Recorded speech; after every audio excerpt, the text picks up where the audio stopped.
Les coups d'État en Afrique sont malheureusement un phénomène relativement courant, bien que leur fréquence varie d'un pays à l'autre et au fil du temps.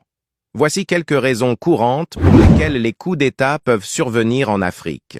Instabilité politique.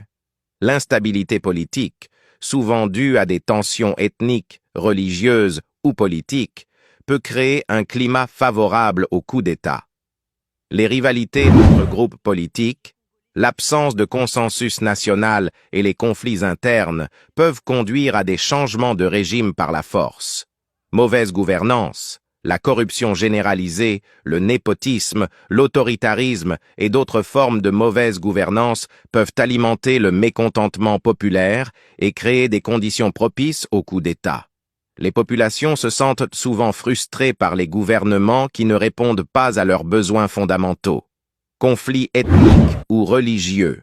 Les tensions ethniques ou religieuses peuvent dégénérer en violence et en instabilité politique, créant un environnement propice à l'intervention militaire et au changement de régime. Ingérence étrangère. Les interventions étrangères, qu'elles soient directes ou indirectes, peuvent jouer un rôle dans l'incitation au coup d'État en Afrique. Les puissances étrangères peuvent soutenir des factions politiques ou militaires pour servir leurs propres intérêts géopolitiques ou économiques. Crise économique. Les crises économiques, telles que l'inflation, le chômage élevé et la pauvreté généralisée, peuvent exacerber les tensions sociales et politiques, rendant les gouvernements plus vulnérables au renversement forcé. Dysfonctionnement des institutions démocratiques. Dans certains cas, les institutions démocratiques peuvent être fragiles ou inefficaces, ce qui peut permettre à des groupes militaires ou à des élites politiques de prendre le contrôle du gouvernement par des moyens non démocratiques. Opposition armée.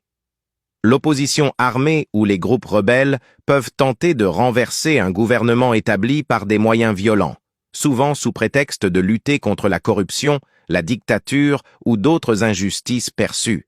Évolution des forces armées. Les forces armées jouent souvent un rôle crucial dans les coups d'État en Afrique. Les rivalités internes, la corruption au sein des forces armées, ainsi que les politiques de recrutement et de promotion peuvent influencer leur propension à prendre le contrôle du gouvernement. Faiblesse des mécanismes de contrôle. Dans certains cas, la faiblesse des mécanismes de contrôle et d'équilibre du pouvoir peut permettre à un groupe ou à une personne de s'emparer du pouvoir sans rencontrer de résistance significative. Cycle de violence politique. Les cycles de violence politique, souvent perpétrés par des groupes armés ou des factions rivales, peuvent entraîner une spirale de violence et de renversement de gouvernement, contribuant à l'instabilité politique et à l'insécurité.